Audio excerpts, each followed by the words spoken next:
भाई तुमने कभी किसी गूंगे की आंखों में चीख सुनी है क्या? नहीं ना, पर मैंने सुनी है, वो भी एक ऐसे गांव में जो इंग्लैंड के उत्तर पश्चिमी कोने में है। नाम है एबिंग हॉल। आबादी मुश्किल से 200 होगी और वहां एक छोटा सा बोर्डिंग स्कूल है जहां सर्दियों की शामें इतनी ठंडी होती हैं कि रूह तक जम जाती है। और उसी स्कूल के पास एक पुराना पेड़ है, बूढ़ा ऑक ट्री, जिसकी छांव में हर रोज शाम को एक बच्चा बैठा करता था। नाम उसका कोई नहीं जानता, लेकिन सब उसे साइलेंट सैम कहते थे। गूंगा था, बहरा था, लेकिन आंखें ऐसी जैसे हर बात सुन रही हों, देख रही हों। और उन आंखों ने एक दिन वो देखा जो शायद नहीं देखना चाहिए था। उस शाम को जब स्कूल के सबसे पसंदीदा टीचर मिस्टर थॉमस लाइब्रेरी से बाहर निकले थे, बारिश हो रही थी और पूरा स्कूल खाली हो चुका था, लेकिन उस पेड़ के नीचे वही बच्चा बैठा था, अकेला, गीला, कांपता हुआ। और उसी वक्त किसी ने मिस्टर थॉमस पर पीछे से वार किया, चाकू से। 2 बार नहीं, पूरे 7 बार। और वो वहीं लाइब्रेरी की सीढ़ियों पर गिर पड़े। जान निकल गई। कोई आवाज नहीं, सिर्फ छप छप करती बारिश और उनके खून की धारा। और वहीं पेड़ के नीचे बैठा सैम सब देख रहा था, बिना कुछ कहे, बिना कुछ हिला, बस देखता रहा। उसके हाथ में एक स्केच पैड था जिस पर वो रोज पेड़, इमारतें और कुछ कुछ चेहरे बनाया करता था। लेकिन उस दिन के बाद उसने एक नया चेहरा बनाना शुरू किया, एक आदमी का चेहरा। और धीरे धीरे दिन दर दिन वो चेहरा साफ होता गया। पहले सिर्फ आंखें, फिर नाक, फिर दाढ़ी, और फिर एक ऐसी मुस्कान जो किसी भी इंसान को बेचैन कर दे। और जब स्कूल की प्रिंसिपल ने उसकी नोटबुक देखी तो चौंक गई, क्योंकि वो चेहरा उनके स्कूल के एक एक्स स्टूडेंट का था, जेकब मिलर, जो 2 साल पहले ही जेल से छूटा था और शहर में वापस आया था। पर किसी को नहीं पता था कि वो गांव में वापस आया भी है या नहीं। लेकिन सैम की नोटबुक ने सब कुछ खोल दिया। फिर भी पुलिस ने कह दिया, एक गूंगे के स्केच से हम किसी को गिरफ्तार नहीं कर सकते। और यहीं से शुरू हुई असली कहानी, क्योंकि सैम चुप नहीं बैठा। उसने अपना अगला स्केच बनाया, एक लाश का, जो बिल्कुल उसकी मां की तरह दिखती थी। और फिर उसके तीसरे स्केच में उसने अपने पिता को दिखाया, फांसी के फंदे पर लटकते हुए।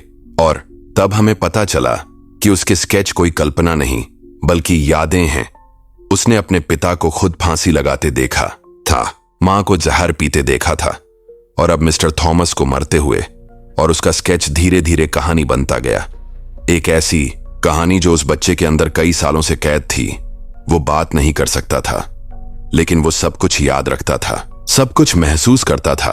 और जब उसकी नोटबुक गांव के लाइब्रेरी में एक एग्जीबिशन में रखी गई, तो गांव के लोगों ने पहली बार जाना कि ये बच्चा कोई आम बच्चा नहीं, बल्कि एक चलती फिरती गवाही है।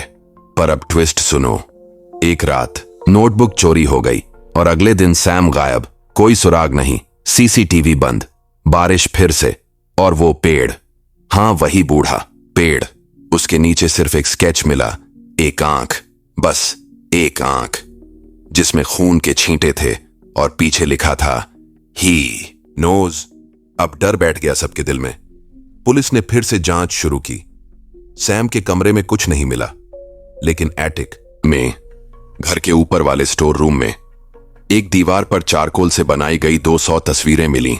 सब के सब चेहरे, कुछ जाने पहचाने, कुछ अजनबी और कुछ बिल्कुल खुद सैम जैसे, मानो वो अपना ही हत्यारा ढूंढ रहा हो।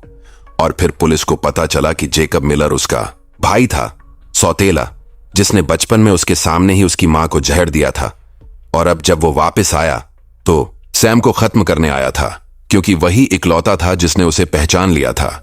फिर गांव में एक और हत्या हुई, स्कूल की लाइब्रेरियन, और सैम अब भी गायब था।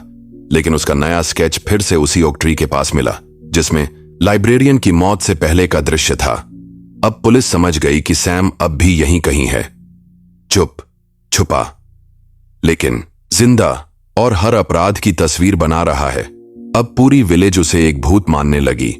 कुछ कहते उसकी आत्मा स्केच बनाती है, कुछ कहते वो जिंदा है और सबकी नजरों के सामने पेड़ पर रहता है। लेकिन मैंने उसे देखा है, हाँ भाई, मैंने खुद अपनी आंखों से उसे देखा है, उसी ओक ट्री के नीचे बैठा, एक हाथ में चारकोल, दूसरे में वही पुरानी स्केचबुक। और जब मेरी उससे आंख मिली, उसने मेरी शक्ल देखी और मुस्कुराया, फिर एक स्केच बनाया मेरा। और वो स्केच आज भी मेरे पास है, बिल्कुल मेरी तरह, लेकिन मेरे चेहरे पर खून के छींटे और एक पृष्ठभूमि में आग की लपटें। और अब मुझे डर लग रहा है भाई, क्योंकि मैं नहीं जानता कि उसने मुझे एक गवाह की तरह देखा या किसी आने वाले अपराधी की तरह।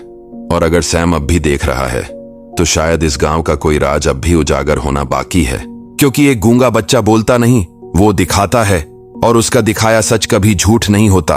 और जब मैं उस रात घर लौटा तो मेरा दिल बहुत तेज धड़क रहा था भाई। ऐसा लग रहा था जैसे कोई मेरी परछाई के पीछे चल रहा हो।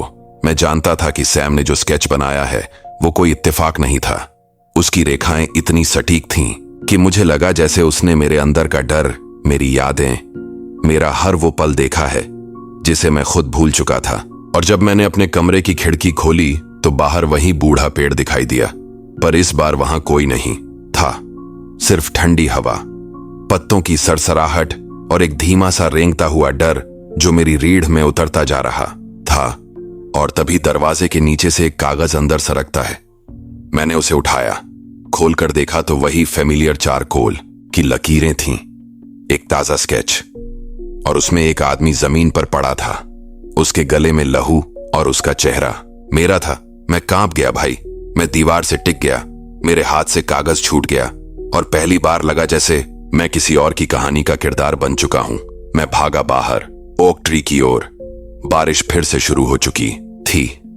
हर पत्ता मुझे देख रहा था, हर बूंद जैसे किसी पुराने अपराध की सजा बनकर गिर रही थी। और जब मैं पेड़ के नीचे पहुंचा तो मिट्टी में आधा दबा हुआ एक लकड़ी का डिब्बा मिला। मैंने उसे खोला तो उसके अंदर पुरानी तस्वीरें थीं। उनमें एक तस्वीर ऐसी थी जिसे देखकर मेरी सांस रुक गई। एक स्कूल ट्रिप की फोटो जिसमें मैं, मिस्टर थॉमस और सैम का भाई जेकब तीनों खड़े थे, और पीछे पहाड़ी पर एक और चेहरा था, धुंधला मगर डरावना। और अब मेरे जन में सब गूंजने लगा। वो चीखें, वो स्केचबुक, वो आंख, और वो एक सवाल जो अब सच बनकर खड़ा था। क्या मैं भी उस कहानी का हिस्सा हूं जिसे सैम बिना बोले सुना रहा है? सच अगले ही दिन सुबह पुलिस ने ऐलान किया कि लाइब्रेरियन की हत्या के लिए नया संदिग्ध मिला है, और वो कोई और नहीं, मैं था।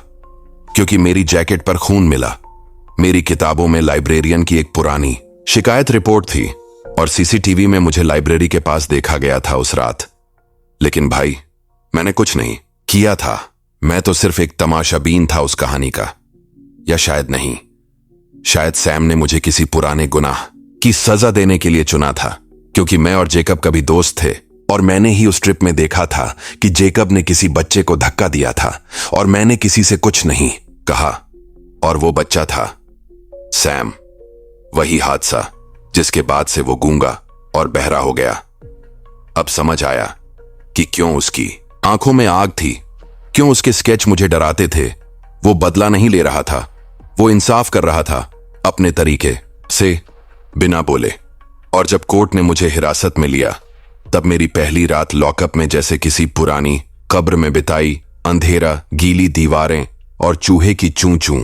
और ठीक आधी रात को मेरी कोठरी की दीवार पर किसी ने एक स्केच बना दिया, चारकोल से, एक हाथ जो किसी और का गला घोंट रहा था, और फिर उस हाथ के कलाई पर वही निशान था जो मेरे हाथ पर है, एक पुराना जलने का दाग। और मुझे समझ आ गया कि सैम यहां भी पहुंच गया है। अब तुम खुद सोचो भाई, एक गूंगा बच्चा जो बहरा भी है कैसे इतनी दूर तक पहुंचता है, कैसे दीवारों पर वो हाथ फेरता है और उन पर हकीकत उभर आती है। अब जेल की हर कोठरी में एक स्केच दिखता है, कभी कोई चेहरा, कभी कोई लाश, कभी कोई आंख।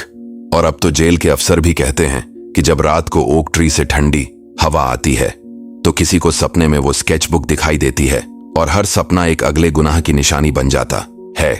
और अब जब कोर्ट में मेरा मुकदमा चल रहा है और मैं गवाहियां सुन रहा हूं, तो हर इंसान की जुबान से ज्यादा मुझे सैम की आंखों की तस्वीरें याद आती हैं।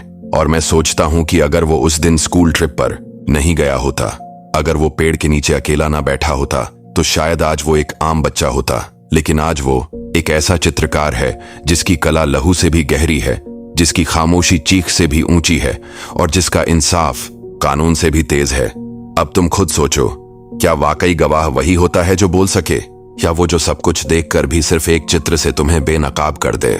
और फिर भाई, जब अदालत की तीसरी सुनवाई का दिन आया, मैं कटघरे में खड़ा था। मेरे वकील ने दलील दी कि मेरे खिलाफ कोई पुख्ता सबूत नहीं, लेकिन फिर जज के हाथ में एक लिफाफा लाया गया, बिना किसी नाम का, सिर्फ ऊपर एक कोयले से बना चिन्ह, वही आंख जो हर स्केच में दिखती थी। और जब जज ने वो लिफाफा खोला तो सबकी सांसें थम गईं। उसमें एक पेज था, बस एक स्केच, और उस स्केच में मैं कोर्ट रूम में खड़ा था, लेकिन मेरी आंखों में आंसू थे और पीछे एक बच्चा खड़ा था जो अपनी स्केचबुक मेरी तरफ बढ़ा रहा था। जज ने पूछा, ये किसने भेजा? लेकिन कोई जवाब नहीं आया। और तभी कोर्ट के दरवाजे खुले और एक बूढ़ी औरत भीतर आई। उसका हाथ कांप रहा था, वो चल नहीं पा रही थी ठीक से, लेकिन वो आई और बोली, मैं सैम की दादी हूं। पूरा कोर्ट सन्न। किसी को नहीं पता था कि सैम का कोई परिवार जिंदा भी है। उन्होंने कहा, वो जिंदा है, लेकिन अब वो बच्चा नहीं रहा जिसे तुम सबने अनदेखा किया था। उन्होंने बताया कि सैम अब बोल सकता है। हां, कुछ महीनों से वो कुछ शब्द बोलने लगा है, और उसने सबसे पहला शब्द कहा, जेकब, और फिर खून, और फिर माफी। लेकिन माफी उसने किसी और के लिए नहीं, खुद के लिए मांगी थी, क्योंकि वो जानता था कि अब उसकी बनाई कहानियां लोगों को बर्बाद कर सकती हैं। और जब जज ने पूछा कि सैम कोर्ट में क्यों नहीं आया, तो उसकी दादी ने एक और स्केच निकाला, जिसमें खुद सैम कोर्ट रूम के बाहर खड़ा था, एक हाथ में स्केचबुक और दूसरे में एक टोकरी जिसमें राख थी। वो उसके भाई की राख थी। हाँ भाई, सैम ने खुद जेकब को मारा था और उसे जला दिया, और अब वो चाहता था कि कानून उसे भी देखे, पर सुने नहीं, क्योंकि उसका इंसाफ अलग था। उसकी किताब में सबके चेहरे थे, पर अब उसकी किताब खाली हो रही थी, क्योंकि हर स्केच के नीचे एक तारीख और एक शब्द लिखा होता था, कंप्लीट। और मेरे नाम के नीचे भी आज की तारीख थी। इसका मतलब था कि मेरी कहानी भी खत्म होने वाली थी, लेकिन कैसे, यही मैं समझ नहीं पा रहा था। और उसी रात जब मैं जेल लौटा तो